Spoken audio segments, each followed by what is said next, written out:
C'est une expérience qui est offerte par Todula. On espère que ça vous plaira. Donc, sur les bons conseils du professeur Aubert, on espère pouvoir vous motiver si jamais vous l'avez un petit peu perdu durant les vacances à la reprise.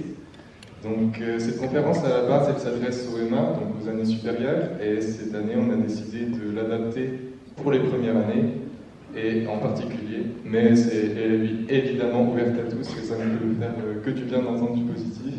Donc, sur ce, je ne vais pas garder le micro plus longtemps, et je vais laisser M. Aubert vous faire cette conférence. Voilà. Merci beaucoup. Merci Nicolas, merci à Emma aussi qui m'ont demandé effectivement de venir vers vous aujourd'hui pour essayer de vous remotiver. Alors, je n'ai pas beaucoup de légitimité et je ne suis pas plus remotivant que d'autres personnes, mais j'ai effectivement essayé depuis plusieurs années de voir pourquoi certains ou certaines s'arrêtaient ou butaient ou changeaient de voie pour m'apercevoir que c'était ou dommage ou bête d'avoir si peur d'un obstacle qui, quand on s'en rapprochait, était tout petit. Depuis de nombreuses années, je me suis investi dans les journées portes ouvertes pour dire au terminal, attention, ça peut être difficile. En NBA, les jeunes joueurs rencontrent le mur de la NBA, c'est-à-dire le rythme. Si vous êtes en première année, vous arrivez dans ce deuxième semestre, vous avez compris ce que voulait dire la passesse. Il y a une quantité de matières et des matières qui sont bizarres des fois. En tout cas, c'est difficile de s'approprier à la fois le rythme, les locaux, plein de choses sont nouvelles. Donc, quand je faisais un petit topo aux journées portes ouvertes, c'était pour dire attention, il faut viser loin et viser haut, avoir un idéal ou une envie de faire de la médecine, de la kiné, maïeutique, bref, soigner, aider ou comprendre, c'est les trois raisons pour lesquelles on rentre dans ces spécialités, soigner, réparer, comprendre ou aider. Mais il y a quand même une technique de travail à avoir. Alors quand on rentre en PACES, a priori, on a un bon dossier, on a la plupart du temps des mentions, enfin vous avez un haut niveau. Et à un moment, tout ça peut être remis en question. Par exemple, moi, quand je suis rentré en médecine, je n'avais pas du tout de mention, j'ai redoublé ma première année, on pouvait encore le faire, sinon je ne serais pas là. Mais j'avais une envie folle. Je savais que c'était ça que je voulais faire. Je me foutais du reste. Ça, c'est la première explication. Pourquoi, peut-être, quand Nicolas m'a demandé est-ce que vous pourriez faire un truc sur la motivation, je dis ouais, peut-être, mais je ne vais pas vous vendre des graines de goji, vous faire acheter des soupes, vous faire prendre des produits. Non. Il y a énormément de choses décrites pour comprendre comment arriver à aller au bout d'un projet. La deuxième chose, c'est vrai que depuis de nombreuses années maintenant, à l'entrée en 4e année, en M1, j'ai voulu faire quelque chose qui s'appelle les 24 heures de la sémiologie, parce que en 2e et en 3e année, on apprend la sémiologie qui est le cœur de la culture médicale, c'est-à-dire l'apprentissage des signes. Si cette ou ce patient me présente ces signes, me dit ces mots, automatiquement, mon cerveau se met en branle et je reconnais ce qu'il peut avoir très vite. Et si on a suffisamment de culture et d'épaisseur en sémiologie, on va devenir un ou une très très bon médecin parce qu'on saura. Et on saura recaler les signes. Si j'ai de nouvelles informations, si le patient me dit ça, si à tel examen j'ai tel signe, ça change l'hypothèse. Donc la sémiologie est ce qui devra être parfaitement su dans les années qui viennent. Et donc quand les gens rentraient en 4e année, on faisait 24 heures, où on voyait tout ce qui avait été vu, et plus encore. Mais je prenais 2 heures pour rappeler des principes dont on va parler aujourd'hui. La technique de travail. Est-ce que je me connais? Sans faire de psychanalyse, mais est-ce que je sais ce que j'aime déjà? Est-ce que je sais ce qui me fait kiffer? Est-ce que je connais ce qui m'emmerde? Parce que si vous savez ce qui vous embête, ce qui vous énerve, vous savez que vous allez avoir du mal à y aller là-dedans. C'est dommage parce que vous n'avez pas le choix. Il va y avoir des matières qui vont vous énerver très vite, très tôt. Et pourtant, il va falloir prendre le temps. Si votre mission, c'est d'aboutir à avoir une place et un choix. Voilà pourquoi, quand Nicolas m'a demandé ça, j'ai dit d'accord. Mais effectivement, le public visé était des gens qui arrivent en deuxième semestre. Alors qui je suis? Je suis Laurent Aubert, je suis professeur de chirurgie orthopédique et traumatologique. Je suis surtout spécialisé dans la chirurgie de la main et de l'épaule. Et je suis chef de service au CHU, du service d'orthopédie. Ma passion, c'est remettre les doigts quand ils sont à côté de la main, reconstruire les mains et reconstruire les épaules, et tout ce qu'il y a entre les deux. C'est une période qui peut être un peu difficile parce qu'il fait froid, et vous savez que c'est au moment du mois de décembre et du mois d'avril que les taux d'hormones sur les campus américains sont les plus bas, et c'est là qu'il y a le plus de taux d'abandon. Les gens ne sont pas bien. Quand on additionne d'autres informations négatives et d'autres influx pénibles, on se dit « oh, ça me fait chier ». Donc on s'arrête, si on n'est pas trop sûr de ce que l'on fait là. Donc ça peut être une période difficile. Et puis il y a eu les résultats, certains et certaines ont vu leurs notes, d'autres n'ont pas voulu les voir. Et puis on travaille là-dedans, est-ce que je vais réussir à pouvoir continuer à faire ce que j'ai fait? Est-ce que, oh ben, si j'ai déjà tout donné, et puis j'en suis avec cette note. Donc c'est une période qui peut être difficile. C'est une période difficile et on peut ressentir ça. Vous voyez, hein? On peut avoir cette sensation désagréable. Alors pourquoi je vous montre ces images? En neuromarketing, si on veut vous attraper, si on veut vous rendre captif, on va vous montrer des bébés animaux. Parce que quand l'humain voit un bébé animal ou un bébé humain, les structures corticales qui sont sollicitées à la vue de ce petit organisme sont les mêmes que celles qui sont sollicitées pendant la méditation, et donc notre cœur ralentit, le système parasympathique est stimulé, on est plus calme, on sait qu'on va devoir prendre soin de ce petit animal, de ce petit bébé. Alors, on se met dans une espèce de momentum un peu à part. Quand on verrait des bébés dans une pub, c'est rien que pour ça. Moi, je n'ai pas choisi de vous montrer des bébés, surtout qu'on est à un assez mauvais moment de la journée, vous allez le voir. Donc je dois absolument tout faire pour capter votre attention. Un petit coup de fourche dans le cul permet de vous mobiliser. L'émotion, rigoler un petit peu. C'est donc une période qui peut être désagréable, mais je crois qu'on a la chance de ne pas prendre de bombe sur le nez. Si on n'a pas de maladie ou si on n'a pas de soucis familiaux trop graves, je crois qu'on doit relativiser. On fait des études dans un pays où elles sont presque gratuites ou pas très chères. Si on a à travailler le soir, la nuit pour vivre, il faut peut-être réfléchir à emprunter parce que vous rendrez un jour. Mais on a beaucoup de chance. C'est ce que j'avais mis dans notre salle de réunion quand le Covid est arrivé. Ça pourrait être pire. Je ne pensais pas provoquer les feux de l'enfer en ayant dit que ça pourrait être pire, parce que je ne savais pas ce que ça allait être la pandémie. Mais en tout cas, oui, ça pourrait être pire que de faire un deuxième semestre dans une université française. Donc je crois qu'il faut quand même regarder les choses sous cet angle. Alors, le S2, c'est plus long. Hein, on a 4 mois là qui arrivent.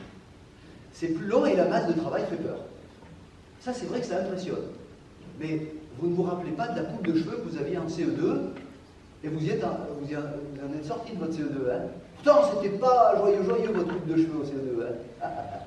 Bref, n'anticipons pas ce qui pourrait arriver. Ça fait peur, c'est gros, mais il y a du temps. Rappelez-vous, il y a 1 an, comment vous étiez? Bon, les 4 mois, ils vont passer et vous avez mûri avec le premier semestre. Vous avez appris une technique. Vous savez comment travailler. Vous savez comment ça se passe maintenant. Et puis on va rentrer dans du concret parce qu'il y a des matières un petit peu plus proches de la médecine ou du soin. Effectivement, la charge de travail est variable selon les spécialités. On va avoir un peu plus de temps, on va pouvoir voir les cours plusieurs fois. Parce que le secret, c'est voir les cours plusieurs fois. Voir plusieurs fois. Plusieurs fois, faire des tours. Je vais y revenir. C'est fondamental. Et puis surtout, il faut éviter dès maintenant de faire une conduite d'échec, j'en reparlerai. de faire une erreur bête. C'est de se dire, écoute, je vais me mettre le cul au chaud, je vais en préparer qu'une, mais vachement bien. Erreur. Erreur. Vaut mieux travailler 2 fois. Plus on a de temps et plus on a d'espace, plus on les occupe. Donc, il faut avoir un certain rythme et une petite pression quand même. Il faut avoir un petit inconfort. Si on se dit, je vais prendre qu'une matière, puis je vais bien me lever à 9h le matin, puis me coucher à 7h le soir, puis je vais manger mes biscottes à midi tranquille, cool, on va y aller cool. Non. Je crois que là, c'est pas bon. Alors, il y a certaines matières, et l'anatomie fait un peu peur, parce que c'est énorme, mais l'anatomie, plus on la répète, plus on l'apprend. Il ne faut absolument pas vouloir la connaître du premier coup. Car une des erreurs sur laquelle je vais revenir, c'est je n'accepte pas de ne pas savoir du premier coup ce que je fais. Ah ben ouais, soyez humble. Là, il faut répéter. Vous n'allez pas réussir du premier coup. Pourtant, jusque-là, on vous a dit que vous étiez formidable, que vous réussissiez tout ce que vous tentiez, que vous avez une mention très bien, que oui, mais là, c'est passé maintenant. Vous êtes face à quelque chose de nouveau. Et l'anatomie, c'est vraiment nouveau. Mais ça fait des siècles que les étudiants ont du mal à apprendre l'anatomie. Pourquoi? Parce qu'ils n'ont pas tout à fait compris tout de suite, et c'est facile pour moi d'être malin, qu'il fallait trianguler, j'y reviendrai aussi sur ce concept, il faut arriver à voir une réalité sous plein d'angles, avec plein de canaux d'influx. Il faut écouter, je vous encourage de venir voir les professeurs d'anatomie dessiner et les écouter, les voir dessiner, et vous-même envoyer des influx en dessinant. Si vous triangulez, si vous envoyez cette information au cerveau par 3 canaux, l'audition, la vue et l'écriture, ça change tout. Et l'anatomie est le principe même de la spécialité qu'il faut pouvoir toucher. Investissez dans un squelette et touchez-le. Touchez-le. Touchez-le pour apprendre, parce que quand on vous dit la tubérosité regarde en haut, en avant et en dedans et dessous, et vous dites, mais au secours, qu'est-ce qui se passe là? Je ne comprends rien. Alors que si vous la touchez et que vous la voyez, vous dites, ah oui, ça y est, j'ai compris. Gagnez du temps. Travaillez en 3 dimensions. Logiciel en 3D. Il n'y a pas que la Bible de Ronéo, de la Timpoli, et la Bible du tableau. Il y a des documents qui existent d'avant. Hein. Il y a d'autres spécialités qui vont vous plonger dans la réalité du soin, les médicaments, les molécules. Bref, vous touchez maintenant du doigt de nouvelles spécialités. Plus vous allez en cours, plus vous écoutez, plus vous résistez à « Ouah, j'irai plus vite si je reste chez moi ou si je vais à la vue ». Le problème n'est pas d'aller plus vite. L'histoire, c'est de donner à son cerveau à manger par plein de canaux la même réalité, et on gagnera du temps, oui. Et puis surtout, très vite faire des annales, faire des QCM. On lit le cours, on fait des QCM, on fait des annales. Alors les gens qui veulent que tout soit parfait, ben, ils n'aiment pas faire ça parce qu'ils se disent, ah ben, je ne sais pas. Je ferai quand je saurai. Non. À quoi sert le QCM? Pas à vérifier que vous savez, un peu. C'est surtout pour vous montrer ce qui est important parce que, à votre âge, à l'âge que vous avez, et quand j'avais votre âge, j'étais incapable de dire ça c'est important ou pas. Et alors si des gens vous disent, ouais, ça c'est important, ça c'est important, l'enseignant c'est à peu près ce qui est important. Ce qui pèse lourd, ce qu'il faut comprendre. Alors, on peut vous dire, il faut tout savoir. Non, il ne faut pas tout savoir. Il faut apprendre et retenir les choses les plus simples, les plus importantes en premier lieu, et après on ira dans le détail. Mais notre cerveau est fait d'une façon qu'on retient ce qui fait peur, ce qui est rigolo, ce qui fait mal, ce qui est rare, ce qui s'écrit avec plein de consonnes. C'est peut-être pas important. Donc ce qu'il faut, c'est retenir ce qui est important, et pour savoir ce qui est important, il faut aller faire des annales pour s'apercevoir que, ah ouais, ça tombe toujours ça. Ah, ça c'est important. Ah ouais, c'est rigolo. L'innervation de tel muscle, c'est important. Oh, je n'aurais pas cru. Donc, faire des annales, c'est pas tant vérifier qu'on sait, c'est vérifier ce qui va tomber. Car le monde des problèmes et des questions que vous aurez est fini. Il n'y a que vous qui pensez que c'est infini, énorme, impossible. Mais les enseignants sont dans un carré fini de problématiques. Donc ils vont vous donner toujours les mêmes choses. Ça ne sera pas dans le même ordre. Donc, cool. Je lis, je récite et je fais des annales. Et je note dans un carnet ce qui me fait tromper, ce que je ne savais pas. C'est ça, travailler.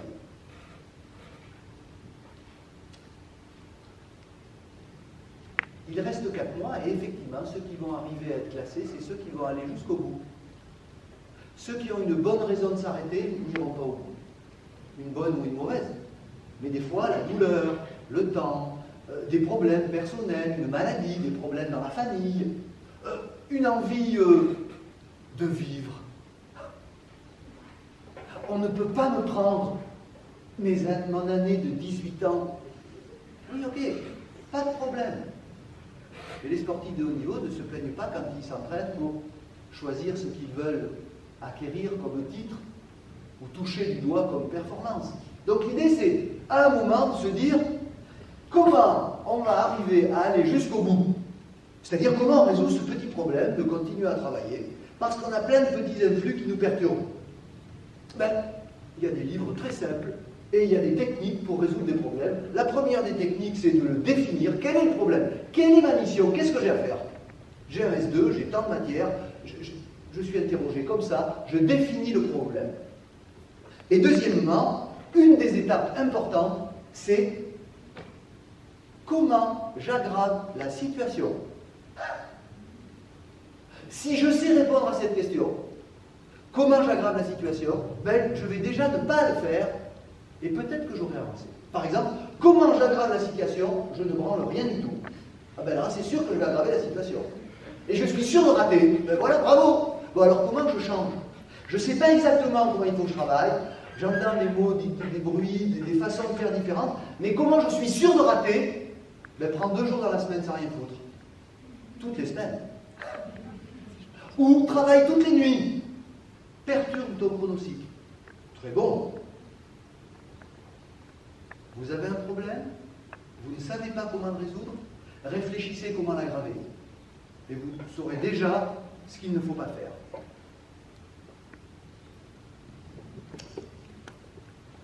Deux petits paquets de diapositives maintenant. Se connaître un peu.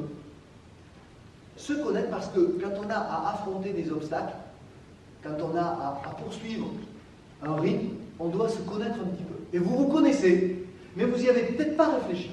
Alors, rassurez-vous, je ne vais absolument pas être intrusif. Et il ne s'agit pas de faire une psychanalyse. Hein. Se connaître un peu, c'est est-ce que j'ai réfléchi à qu'est-ce que j'aime comme matière, qu'est-ce que je n'aime pas, qu'est-ce que je crains. Parce que ce que je crains, c'est avoir des gens autour de moi qui ont l'air de bosser, moi je n'arrive pas à bosser. Qu'est-ce qui me fait perdre mes moyens? Qu'est-ce qui, à partir de telle heure, telle situation, les QCM que j'ai fait pour le premier semestre, à un moment, je n'ai pas été bien. Je ne savais pas un truc, je n'ai pas su réagir, j'ai perdu du temps. Ça, c'est important d'y réfléchir, le débriefing sur qu'est-ce qui a marché, qu'est-ce qui n'a pas marché. Qu'est-ce qui m'aide à me surpasser? Qui sont mes héros? Que sont mes rêves? Quelle musique? Un steak? Qu'est-ce qui, à un moment, me transcende un peu, me met dans une situation où, qu'est-ce que je fais mieux que les autres? Quand je suis dans mon petit groupe de travail, qu'est-ce que je vois que j'arrive mieux à faire? Et qu'est-ce qui m'énerve? Est-ce que c'est quelqu'un qui mastique à côté de moi, tout petit? Ça m'énerve, je casserai tout. C'est ça, se connaître un petit peu. C'est ce que je sais un petit peu, à quel moment je contrôle pas. En fait, les vraies questions concernant se connaître, c'est bien, est-ce que j'ai d'autres soucis graves à régler cette année? Parce que si vous avez d'autres soucis, il va falloir sans doute les régler, parce que vous ne pourrez peut-être pas tout faire. Des soucis graves, je ne vais pas les résoudre aujourd'hui, hein, mais c'est une maladie, un souci grave dans la famille, un travail, on doit travailler pour étudier, Ça, c'est quelque chose qui nous prend beaucoup d'énergie. Et quand on a une bête à élever et à nourrir, qui grossit dans notre tête, dans notre vie, c'est compliqué. C'est compliqué de faire ces études. On peut y arriver, et ça veut dire, ça confirme que vous avez des super pouvoirs, mais ça peut être difficile. Et peut-être qu'il faut choisir de régler tel problème les uns après les autres. Qu'est-ce que je veux vraiment? Parce qu'il y a des gens, quand on leur demande, mais vous avez choisi quoi? Oh, c'était la veille de la dernière journée de Parcoursup, il y a quelqu'un qui m'a dit, oh, ça dirait bien de faire kiné. Ah ouais, d'accord. C'est sûr que si on ne sait pas pourquoi on est là, qu'il y a une pression familiale ou autre, qui nous a dit, mais je vais là, mais je m'emmerde, c'est pas ça. Si vous n'êtes pas à votre place, si c'est douloureux, si c'est compliqué, et que, en plus d'être douloureux et compliqué, parce que tout n'est pas facile, et indolore, mais si c'est douloureux, compliqué, vous vous dites, mais c'est pas du tout ce que je veux faire, je crois qu'il faut peut-être s'arrêter assez vite. Je crois qu'il faut peut-être s'arrêter assez vite. Donc vous avez à vous poser ces questions. Suis-je à ma place? Même si vous ne savez pas encore ce que vous voulez devenir, est-ce que c'est dans ce monde de la santé où on va devoir aider, comprendre, pour reconstruire et soigner, est-ce que c'est là que vous êtes bien? Si vous mettez moins d'une seconde pour dire oui, ben ok, on discute. Vous pouvez même déjà savoir ce que vous voulez précisément. Parfait, ça va vous motiver encore plus. Mais c'est parce que vous êtes dans le doute, sans doute, qu'il faut absolument décupler vos forces. Je ne sais pas, trop. Allez, on fonce encore plus pour avoir le choix. Pour avoir le choix. Car aujourd'hui, vous jouez à un jeu pour avoir le choix. Ça n'est pas un critère de qualité que de passer la passesse, c'est un critère de quantité. Vous êtes capable de vous organiser et de porter la charge. Ça n'est pas un critère de qualité sur ce que vous êtes déjà des gens formidables si vous êtes là, c'est sûr. Non, c'est juste un critère de ce que vous êtes capable de faire. Et puis surtout, et c'est ça qu'on va voir, qu'est-ce que mon bien-être? Qu'est-ce que mon bien-être? Et ça, je vais vous montrer quelques exemples. À quel moment je performe le mieux? Est-ce que je sais à quel moment je travaille le plus et le mieux? Parce qu'il y a quelques règles. Et surtout quand on va travailler dans la santé, qu'on devrait connaître et qu'on ne nous apprend jamais. Enfin, je vous montrerai quelles sont les 3 principales erreurs qui peuvent vous racornir un peu, vous blesser et vous faire choisir une petite voie momentanée pendant quelques jours, quelques semaines, une voie cul-de-sac. Les études, quelles qu'elles soient, sont des outils de bien-être. Le bien-être, c'est 3 choses. Et les livres que je mets sur le côté de la diapositive, vous pourrez les lire, peut-être pas cette année, mais si vous voulez les lire, ils se lisent très facilement. Voilà le premier livre de Daniel Pink. Daniel Pink, c'était la plume de Al Gore, qui n'a pas été élu aux élections américaines, mais c'est un journaliste américain qui a fait des livres extrêmement faciles sur des thématiques qui résument toute la littérature. C'est donc de la vulgarisation scientifique qui n'est pas ésotérique. Le bien-être, c'est quoi? Et c'est Ryan et Dossi qui l'ont montré, ces 3 choses, la maîtrise. Plus on maîtrise de choses, plus on connaît de choses, plus on est content de maîtriser les choses. Quand on sait faire quelque chose, quand on connaît quelque chose, c'est mieux que quand on pipe que dalle et qu'on ne connaît rien. C'est pas très dur de vous transmettre ça. Le deuxième élément, c'est l'autonomie. Vous pouvez venir quand vous voulez, partir, vous pouvez vous installer à la maison ou pas, être chez vous ou pas, manger quand vous voulez, ce que vous voulez, le soir, 2h du matin, une crêpe Nutella, non, pas ce soir. Ce soir, je vais demander un sablier rôti. D'accord. L'autonomie. Je veux sortir ce soir, ok, d'accord, on sort. Et cette vie étudiante est aussi ça. Il y a des trucs que je fais, que je ne faisais pas, peut-être l'an dernier. Mais surtout, le dernier élément, c'est la finalité. Je travaille pour quelque chose de plus grand que moi. Je travaille pour quelque chose de plus grand que moi. C'est ça, le bien-être. Quand il n'y en a aucun, on peut s'emmerder un peu. Mais c'est vrai que des fois, on ne va pas maîtriser, on va être triste. On n'est pas autonome, on nous surveille, on nous flique. Si vous êtes chez vos parents, peut-être que c'est encore un peu... mais vous travaillez pour quelque chose de grand. Ouais. Soigner les gens, c'est sans doute quelque chose d'extraordinaire. Il y a très longtemps, un psychanalyste américain, hongrois qui est arrivé aux États-Unis a décrit le flow. Les gens qui font du sport, de la musique, ont peut-être entendu parler de ce concept. Je suis dans la zone. Qu'est-ce que c'est que ce truc? Alors c'est très simple. On va être dans la zone.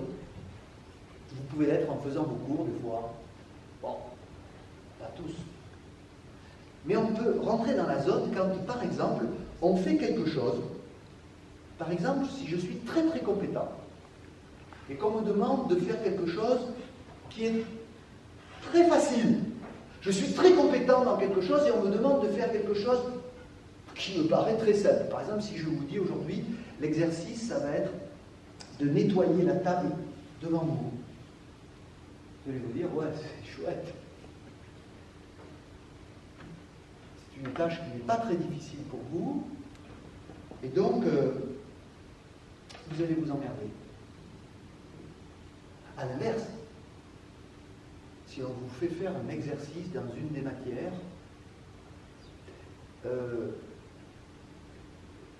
qui est assez difficile pour vos compétences,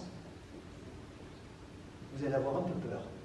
Et donc nous voyageons dans ce que nous avons à faire entre anxiété et ennui. C'est le titre du livre de ce psychologue, entre anxiété et ennui.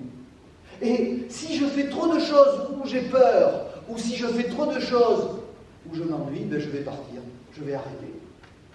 Donc tout le secret, c'est d'être dans cette zone, dans la zone où j'ai du plaisir. Et pourquoi je vais rentrer dans la zone, ou pourquoi je vais être dans la zone? Je vais être dans la zone parce que je fais quelque chose qui est un peu plus dur que d'habitude, je ne l'ai jamais fait, et pourtant, en le faisant, en commençant, j'y arrive. Et là, oh. Donc quand on fait des choses un peu plus dures que d'habitude, je m'obstine, je ne m'arrête pas dès que je n'y arrive pas. Si je m'obstine un peu, je vais rentrer dans cette zone, dans cette droite entre compétence et difficulté, entre ennui et anxiété. Cette zone, cette expérience de la zone, elle a été décrite comme l'expérience autotélique. Qu'est-ce que c'est? C'est un petit défi. Je vais me mettre à un cours de biochimie que je déteste. Je vais apprendre mon cours d'anatomie, ça me fait vomir l'anatomie. Hein? J'ai des nausées. Quand j'entends humérus, ça me fait peur. C'est marrant, hein? Bon, mais je vais me rapprocher de ce qui me fait peur, et puis je vais regarder les humérus, puis je vais commencer à lire, puis je vais les dessiner. Ça constitue un défi. Je me concentre. Bon, il faut arrêter les conneries, je me concentre. Là, j'y vais. La cible est claire, je dois dessiner un humérus. C'est clair. Et je m'aperçois qu'en le dessinant, ça ressemble. Pas mal. Rétroaction immédiate. Je m'engage profondément. Alors, dessiner un numérus n'est pas une mission fantastique, hein, mais c'est peut-être la mission du jour. Je contrôle ce que je fais. J'ai un rétrocontrôle et je contrôle. Je ne m'occupe plus de moi. Je suis resté en pyjama toutes les jours de la journée à dessiner des humérus. Je suis sale, ça colle.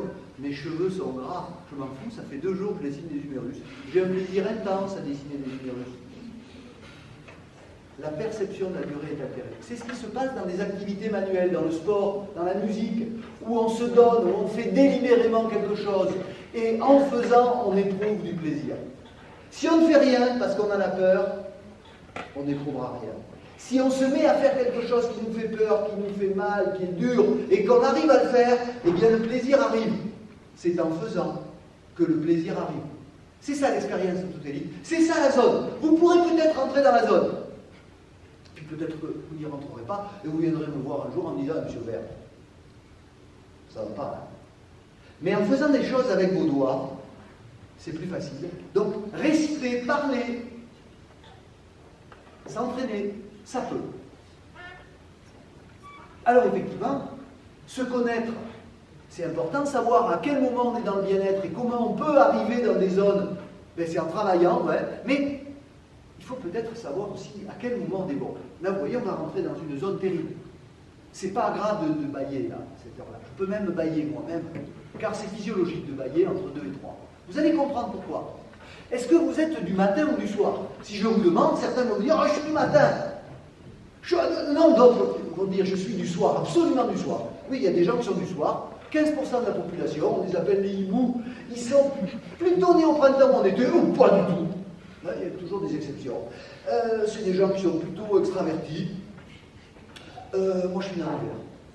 Moi, je suis un gars du matin. Vous voyez, c'est pas science exacte. Mais surtout, ces gens-là, c'est des gens qui sont meilleurs en fin de journée dans les tâches cartésiennes et ils seront meilleurs le matin en tâches créatrices.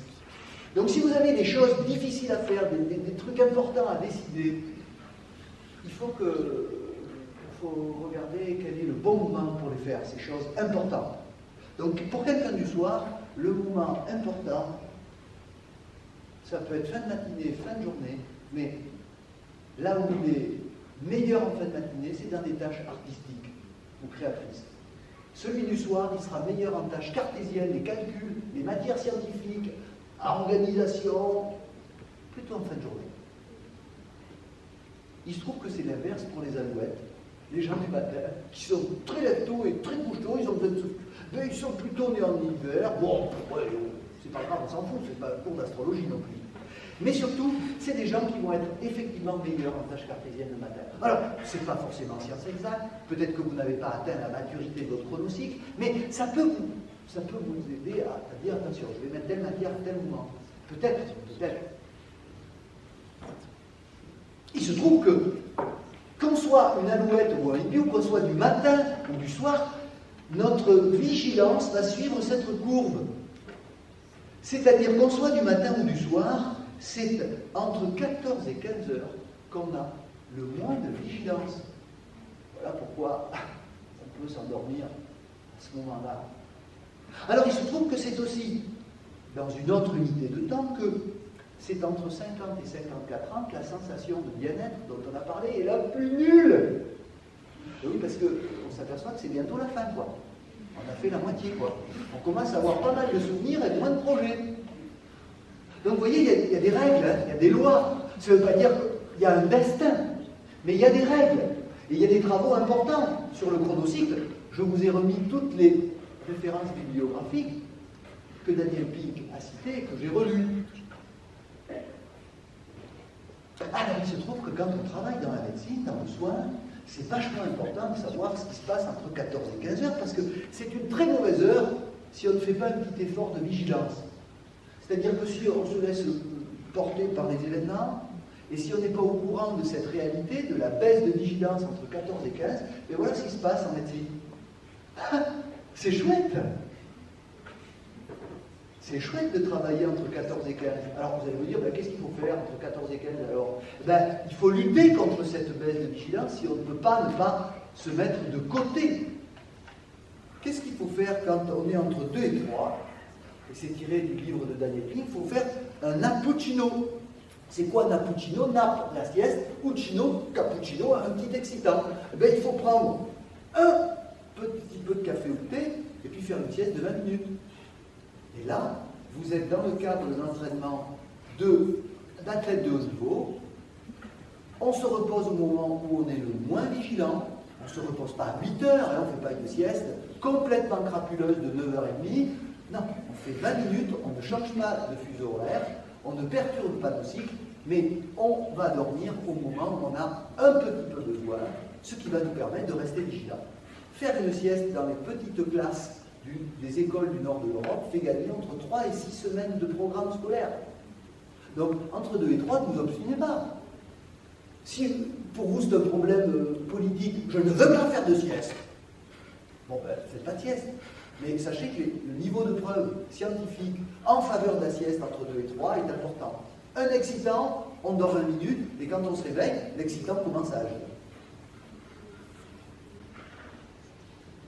Enfin, après le bien-être et le chronocycle, je crois qu'il y a 3 erreurs que l'on devra identifier tout au long de sa carrière de soignant, que vous devez connaître dès maintenant. 3 erreurs originelles. C'est une photographie faite à l'hôpital montrant les problèmes de communication qu'on peut avoir à l'hôpital. Ou partout, chaque fois qu'on a un groupe d'humains. ces 3 erreurs originelles, c'est que vont-ils penser de moi? C'est-à-dire faire les choses pour les autres. Que vont-ils penser de moi? C'est sûr que quand on passe devant un miroir et qu'on se regarde devant chaque miroir, peut-être que c'est peut-être important, mais il faut savoir pourquoi on est là. Que vont-ils penser de moi? Quand vous allez à la BU, que vont-ils penser de moi? On s'en fout. C'est pas là pour ça. Ça va vous suivre longtemps, que vont-ils penser de moi? La deuxième erreur, c'est que je dois réussir du premier coup tout ce que je tente. Vous voyez la problématique avec les annales. Je ne me mets pas à faire une annale parce que je sais que je ne vais pas réussir tout. Je ne vais pas réussir en 20 minutes à faire les 20 QCM du premier coup. Ben oui, c'est normal. À 3 ans et demi, vous ne vous encombriez pas de ces 2 erreurs. Quand vous faisiez caca dans la couche, vous tombiez parce que vous n'avez pas encore acquis votre maturité de marche, vous ne vous disiez pas, en étant tombé par terre, que vont-ils penser de moi à la crèche? Et puis vous ne vous disiez pas, je dois réussir du premier coup ce que je fais.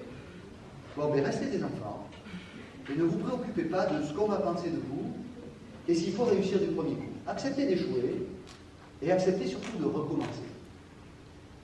Enfin, je vais confondre ce que je suis, ce que je fais. Quand vous ratez un QCM, vous n'êtes pas nul. Quand vous ratez 20 QCM de suite, vous n'êtes pas nul. Non, ce que vous faites n'est pas bon.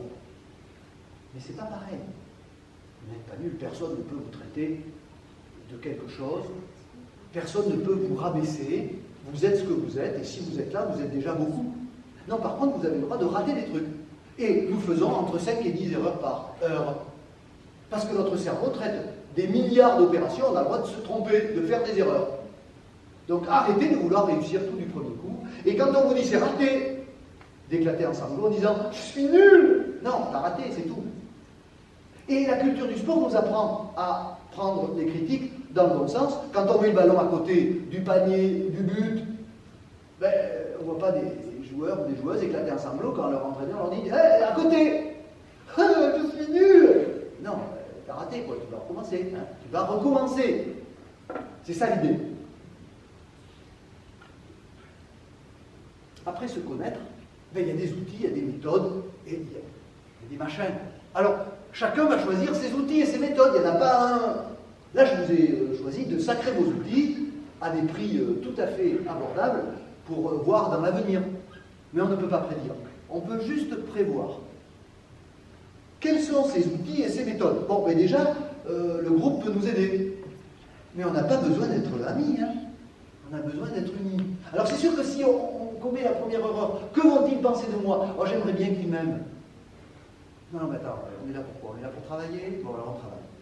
On travaille, allez, vas-y, on récite, je te fais réciter le numérus. Vas-y, dessine-moi le numérus, toi, qui le numérus.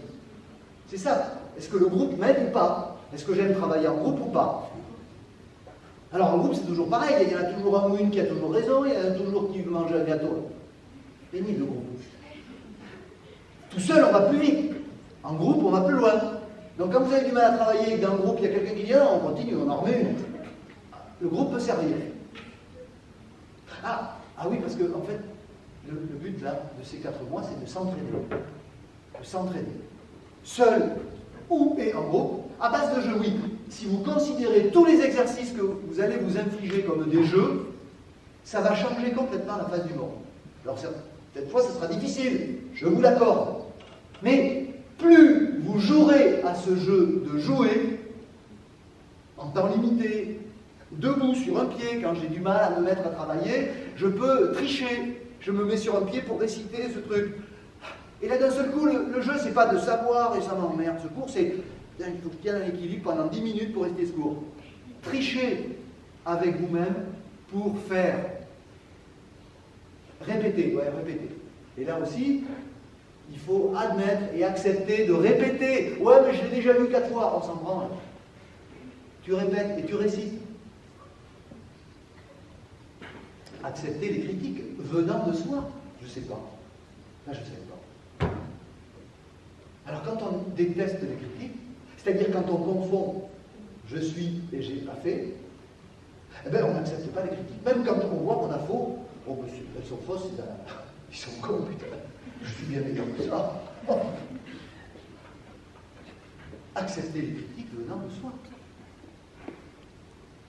Ne pas avoir peur de rater, vous l'avez compris, puis garder son calme. Cool. Pas de bombe ce soir. Pas de bombe. Quelle chance. Parce que c'est dans la culture médicale qu'on trouve les concepts et les bases pour s'entraîner. D'abord, quel objectif j'ai? Qu'est-ce que je fais cette semaine? Objectif. Objectif pour l'année, le mois, la semaine, le jour. Objectif. On est des pros. On est des pros, donc on fixe les objectifs. Parce que on ne m'arrêtera pas. Je suis passionné. Quand on collectionne les timbres, à 4 h du mat, on est toujours en train de faire. On range les timbres. Donc tricher pour que ce soit passionnant. Être au présent. C'est-à-dire, quand on fait quelque chose, on y est. Hein. On ne regarde pas son portable, on ne regarde pas ses SMS, Quand on s'entraîne, on ne fait pas autre chose. Et puis on se concentre, parce que si on sait se concentrer, ça sera plus facile pour rester au présent. Objectif, je vous l'ai dit, fixez vos objectifs. Vous devez être capable de dire cette semaine je dois faire ça. Alors c'est sûr que si vous mettez une pile comme ça de trucs, vous arrivez la semaine en vous disant je suis nul, j'y arrive pas, oui, mais c'est peut-être beaucoup. Donc soyez honnête. L'important c'est d'avoir un rythme. Je me lève, je me couche, je mange au milieu, je fais du sport à des moments, je respire, je n'oublie pas d'aller pisser, je bois. Il y a un rythme. C'est pas parce qu'il y a quelque chose de difficile à faire qu'on arrête de faire certains autres trucs. Mais moins, peut-être moins. Et effectivement, ça nous renvoie à est-ce que j'ai des guerres atomiques dans ma vie personnelle? Est-ce que j'ai d'autres trucs à penser qui me tracassent? Si oui, il va falloir choisir quel problème on règle. D'autre part, on peut avoir la tendance de se dire je vais y aller cool. Hein. Moi, il suffit d'avoir, j'ai vu les autres années, je vais faire des statistiques, j'ai vu que les autres années, ça suffit d'avoir ça pour avoir ça. Quand vous serez soignant, si les patients voient vos notes en consultation, ils peuvent avoir peur. C'est ce que je dis aux étudiants plus âgés et aux internes. Si les patients dans la salle d'attente qui voient ce que vous avez eu, par exemple en cardio, si le patient il voit qu'il y a un cardiologue qui a eu 11 en cardio, qu'est-ce qu'il se dit? C'est pas beaucoup.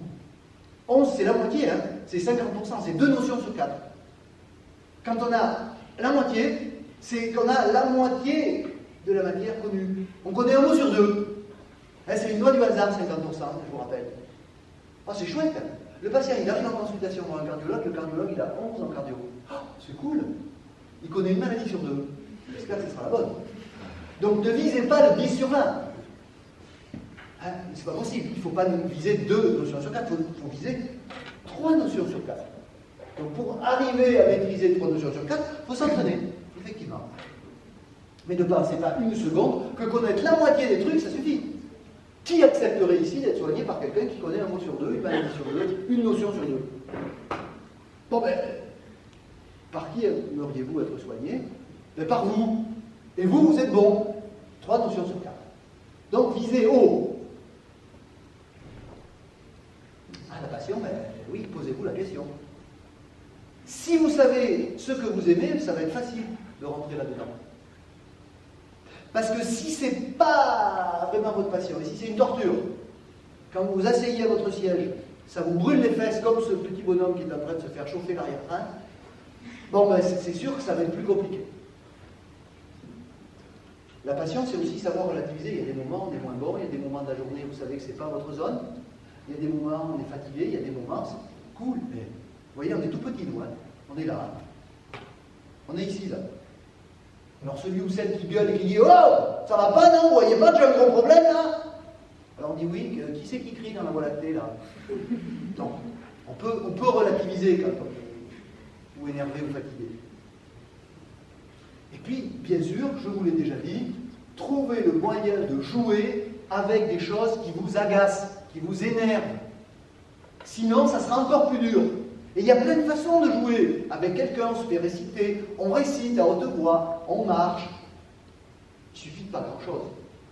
Pour changer une routine, et pour rentrer dans une matière de façon différente. Être au présent, je pense que quand des aventuriers comme Mike Horn étaient seuls sur la banquise, ils ne se disaient pas « Wow, est-ce que j'ai pas oublié d'aller chercher la pizza ?» Non. Il était au présent, il était à ce qu'il faisait. Donc quand vous faites quelque chose, soyez-y au présent. Toutes les 20-30 minutes, il faut faire une petite pause de quelques minutes, et puis toutes les heures, il faut faire un petit trou, marcher. Puis des fois, vous restez à travailler pendant 2 heures, mais soyez au présent. Et soyez au présent grâce à une concentration. Il y a plein de petits exercices que je passe pour vous apprendre à rester concentré. Mais ce n'est pas en suçant le bout rouge des allumettes où il y a du phosphore que vous mémoriserez mieux. Ne pensez pas vous faire aider avec des médicaments ou des molécules pour mieux mémoriser. Ce qui fait que vous mémorisez, c'est je suis au présent, j'ai compris et j'ai du sommeil. J'ai du sommeil pour revivre ce que je fais la journée. C'est ça les rêves, c'est ça la nuit. Je revis ma journée. Donc, à distance, les outils qui vont perturber votre cerveau, qui vont vous attirer, vous stimuler. Enfin, vous le savez, il y a des règles. Pour apprendre, il faut d'abord comprendre et retenir. Si vous pipez rien, ça va être dur. Voilà pourquoi l'anatomie où il n'y a rien à piper, des fois il faut la toucher, la voir, et là on comprend. Chacun a son style, chacune et chacun a sa façon de comprendre. Il y en a qui comprennent plus vite telle ou telle chose, d'autres qui comprennent moins vite, ou plus vite d'autres. C'est là où le groupe peut servir. Comprendre, c'est quand on ne sait pas, on demande. Ah oui, mais si, que vont-ils penser de moi? Ben, demandez. Demandez à des P2, à des P3, à des M1, à des enseignants. N'ayez pas peur de venir à la fin du cours dire. Alors certaines vont demander aux enseignants des choses qu'ils savent déjà, parce que ça les rassure de poser une question dont ils ont la réponse. Et puis, posez des questions quand vous n'avez pas la réponse. N'ayez pas peur de demander. Il vaut mieux passer pour une chèvre quelques demi-secondes plutôt que d'être ignorant pour longtemps. Enfin, retenir, c'est absorber et réciter et répéter. Répéter comment? L'erreur, une des erreurs que l'on va voir pour terminer, c'est souvent que je lis mon cours. Je lis mon cours. Et puis comme j'adore les couleurs de l'arc-en-ciel, j'ai investi dans une palette de 253 stabilos, et alors c'est formidable. C'est génial. Aujourd'hui, j'ai tel programme, je me suis fixé un programme, et alors aujourd'hui, c'est tous les vers. Je vais utiliser les 4 vers que j'ai dans mon truc, et je vais faire du vert, je lis, je stabilose. Je suis dans ma zone de confort absolue. Je fais mon programme, je lis, je stabilose, et c'est fini. Je fais un demi-cercle, j'absorbe. On a toutes et tous fait ça, et c'est bien agréable, grâce au stabilo. Mais ce n'est pas comme ça qu'on regarde. Quand vous allez chez votre grand-mère en voiture et que vous êtes passager et que c'est toujours vos parents, vos frères et sœurs qui conduisent, vous allez toujours chez vos grands-parents en voiture, c'est jamais vous qui conduisez. Puis un jour, on vous dit, tiens, écoute, nous on reste, mais toi il faut que tu rentres, il va falloir que tu conduises. Vous ne savez pas revenir. Pourtant, vous avez fait ce chemin des dizaines de fois. Et pourtant, votre mémoire n'arrive pas à vous ramener. Vous devez conduire le chemin retour. L'aller fait avec quelqu'un d'autre, c'est le stabilo. Le retour que vous ne savez pas, c'est réciter. Si vous ne faites que lire, et lire, et lire, vous aurez la sensation que vous savez parce que vous revoyez. Et votre système intuitif, le système 1, décrit par Daniel Kahneman et Isabelle Simonetto. Bref, le système intuitif n'arrive pas à se rappeler que, et il se trompe. Et le système intuitif nous fait croire qu'en lisant, eh bien je sais. Mais pour vérifier qu'on sait, il faut réciter. C'est pour ça qu'apprendre, bien sûr qu'il faut lire, mais de lire plein de fois ne remplace pas la récitation. Je récite. Et faire des annales, c'est une façon de réciter. Mais il y a des matières où il faut réciter parce que ça sera du littéral. Et puis il y a des matières où il faut réciter et faire des annales. QCM. Alors, pour finir, comment on aggrave la situation quand on sait tout ça? Ah ben c'est facile. Je vais rester dans ma zone de confort. Les études c'est difficile, l'hiver est froid, je vais me foutre un bon gros stabilo dans la main et je vais passer des après-midi à stabilo. Je viens, il n'y a pas cours, il n'est pas venu, c'est de la visio. Et puis en plus, la BU, il y a trop de bruit, il n'y a pas de place. Stabilo. Non. Ce qu'il faut, c'est, vous l'avez compris, c'est apprendre, et puis réciter, et puis faire des annales pour savoir ce qui semble être important pour les enseignants. Je vais rester chez moi, je vais aller plus vite, plus vite. Ça rassure. Ça rassure notre système intuitif, parce qu'on confond aller plus vite et aller bien. C'est comprendre et faire un programme. J'ai fait mon programme. Ah, c'est fait.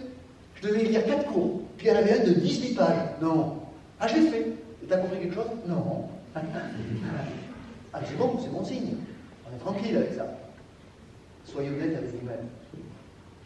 Donc, effectivement, d'aller en cours, et ce n'est pas une pub pour les cours, c'est juste que vous avez l'audition, la vue, et vous pouvez écrire, même si vous tapez au clavier.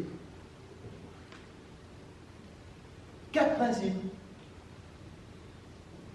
Ce n'est pas forcément de règles. Il y en a qui vont être meilleurs matin et d'autres soir, vous savez pourquoi. Il y en a qui vont écrire de la main gauche, d'autres de la main droite. C'est pas ça le problème. C'est pas des règles, c'est des principes. Mais vous connaissez la différence entre les règles et les principes. Le principe, c'est soyez poli, mais ça peut être très très variable d'une personne à l'autre ici. Et puis la règle, c'est dis bonjour à chaque personne quand tu rentres dans l'amphi. C'est ça la règle. Vous voyez le niveau de liberté qui varie. Le principe, ça donne de la liberté, mais ça expose à, dis donc, t'as vu comment t'es poli avec moi, toi tu me craches à la figure, c'est sympa toi. Donc là, les principes que j'ai envie de vous donner sont ceux-là, c'est triangulation, c'est-à-dire je réceptionne les infos sous plein de vecteurs. Important, vous l'avez compris. Se méfier de la loi de Parkinson, c'est une vraie loi, et c'est pas le monsieur de la maladie. La loi de Parkinson, c'est plus j'ai de temps et plus j'ai d'espace, plus j'en profite, plus je l'occupe. C'est cool. Donc quand j'ai du temps, je fais rien, je l'occupe. Attention, ça va être un piège à des moments où vous aurez des emplois du temps un peu creux. Se rapprocher de ce qui fait peur. Cette matière m'emmerde, cette matière me fait peur. Les deux, je m'en occupe tout de suite. Là, dès maintenant, là, dans 1 heure, je regarde. Il y a Titi qui est comme moi, il y a une telle ou un tel qui... on le fait tous les deux, on regarde ensemble. Et à la fin, vous vous apercevrez que... quand même, j'avais peur de ça. Non. Pas de conduite d'échec. Quand on a plusieurs événements désagréables, j'y arrive pas, j'ai pas eu une bonne note, je suis pas classé, pas bien, j'ai pas ce que je voulais, d'un seul coup, si ça devient trop dur, on va trouver quelque chose de plus facile à faire et on va dire cette première année, c'est inadmissible. Ce système de concours, c'est nul. Combat. Quoi? C'est du bois? Non au bois. Non, sauver la planète. D'un seul coup, vous changez de voie. Je ne dis pas que sauver la planète n'est pas important. Je dis juste que vous êtes à un moment où il faut rester dans une bulle et ne pas profiter des choses faciles à faire parce qu'il y en a d'autres plus difficiles. Et effectivement, une façon de sortir de la route, c'est de dire je vais m'occuper d'autres trucs qui me paraissent plus importants. Ils ne me méritent pas. Tout ça parce que j'arrive pas à apprendre de la biochimie, de l'anatomie? Non. Qu'est-ce que vous voulez? C'est pour ça qu'il faut tout le temps se regarder et dire je suis là pour moi. Mais voilà des conduites d'échec. Je vais m'occuper d'un truc qui est vachement urgent d'un seul coup, mais qui est facile à faire pour moi. Et je vais peut-être moins travailler en disant oh, attention, ça j'estime que c'est beaucoup plus important que les études. Peut-être, mais personne ne t'a forcé à rentrer dans ces études. Finis-les au moins. Alors échouer ou réussir, vous l'avez compris, c'est se poser quelques questions, parce que dès que vous vous posez des questions, vous aurez les réponses. Qu'est-ce que je maîtrise? Dans le programme, dans ma façon de faire, dans ma façon de travailler. Qu'est-ce que j'aime? Qu'est-ce qui ne se fera pas si je ne le fais pas? Est-ce que j'ai des forces? Est-ce que j'ai des faiblesses que je connais, que je contrôle? À quel moment je suis meilleur? À quel moment de la journée, de la semaine, je gaze, je performe? Et puis, comment je réagis face au problème, aux QCM que je n'arrive pas à faire. C'est ça ces questions. Il y a du travail. Mais vous n'êtes pas arrivé là pour rien. Ne l'oubliez jamais. Vous n'êtes pas arrivé là pour rien. Vous n'avez pas franchi le petit nid de poule du premier semestre pour rien. Vous avez fait le plus dur.